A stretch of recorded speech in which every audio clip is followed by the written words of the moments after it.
Assalamualaikum warahmatullahi wabarakatuh. First of all, let me introduce myself.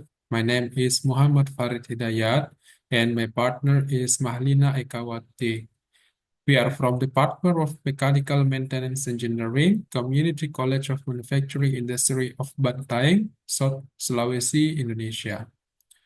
Today, we are going to deliver experimental study on crashworthiness in double crash tubes of polylactic acid material. And this will be presented in the 6th Borobudur International Symposium on Science and Technology on 11 December 2024.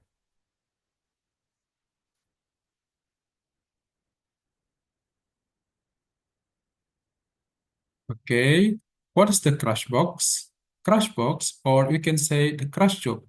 The crash tube in crashworthiness is a thin-walled automotive component that has a variety of cross-sectional shapes, a square-shaped tube and the cross-sectional shape of the crash tube, and the other shape. The main function of the crash tube is an energy absorber which is placed at the front of the vehicle to reduce and severity of accident that occur when an accident occurs. The circular cross-section absorbs more specific energy than two crash tube cross-sections, which are square and rectangular. Next, nowadays, material transformation is using additive manufacturing. One of the material it is polylactic acid, or we can say PLA.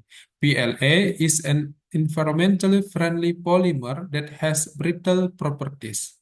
Studies of crash tube with multiple frames using PLA material printed using 3D printing have been carried out experimentally.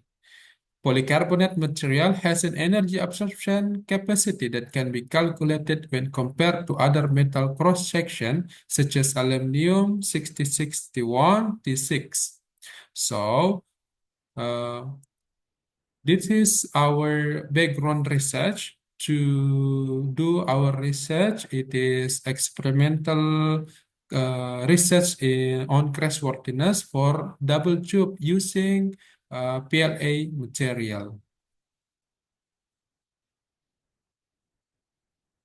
Next, our method to do this research, first of all, we create the specimens in computer-aided design using software CAD. So, in this research, we create specimens. There are 7 specimens, and in one specimen, there are two tubes. It is outer tube and inner tube. So why we say double tube? In outer tube, the shape of the outer tube it is round, and the inner tube, the it has a variation for the inner tube. And the inner tube, uh, the shape of inner tube, it is round, triangular, rectangular, pentagon, hexagon, heptagon, and octagon. The size of outer tube in diameter 35 millimeters, and the inner tube in diameter 30 millimeter. From this CAD sample, we are going to printing. We are going to print it in the 3D printing machine. But before that, we have to create a toolpad to get G-code program before printing in 3D printing machine. And when we create sample or specimens in the 3D printing, there are parameter 3D printing we set. First, it is layer height, the 0.2 millimeter, And the nozzle temperature we use, it is 220 degrees Celsius. And the bed temperature of the 3D printing, it is 50 degrees Celsius. And the nozzle diameter, we use zero point 0.4 millimeter. And the diameter PLFE element, it is 1.75 millimeter. After creating the specimens, there are 7 specimens, we going to the compression test. And the machine that we use to compress the specimen, it is ultimate universal testing machine. The maximum capacity of the machine, it is zero point 0.5 kilonewton, and the compression speed, it is 3.5 millimeter per minute. And this is the schematic of the compression. The length of the sample, it is 50 millimeter. And this is the schematic of the compression. We compress the rigid wall of the machine. So when the rigid wall touch above the sample of or the specimens directly, we get the load and displacement result of the test.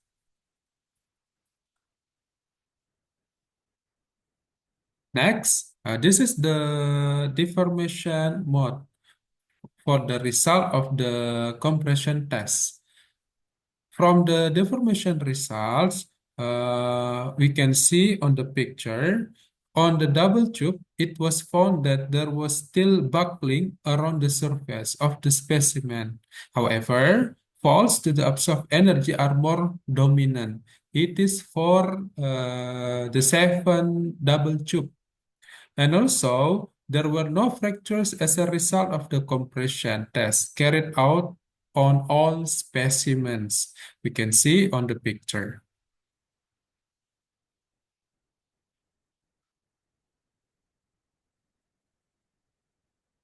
Next, graph experimental test result of each double tube. This is the result of when we compress all specimens.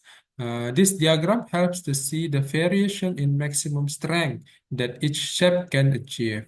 On the graph, see, with the heptagonal shape having the highest value of 13.7 kilonewton, and the round is the lowest, it is only 8.6 kilonewton.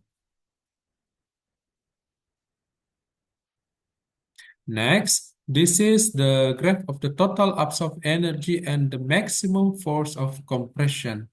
We can see the largest total absorption energy value is the round tube with 149.15 joule, approaching the hexagonal tube of 145 97 joule, while the heptagon tube gets the lowest total absorption energy value with 98.77 joule, even though the heptagon has the highest force maximum. Next, this is the graph of average force and the specific energy absorption. We can see that from this graph, the average force and specific energy absorption graph tends to have the same trend as the total absorbed energy value of all double tube shapes. Next, we jump into the conclusion of this research.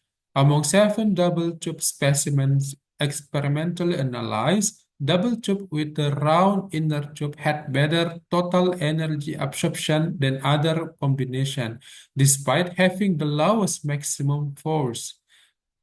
The total energy absorption of hexagonal inner tube is not significantly different from that of a round inner tube.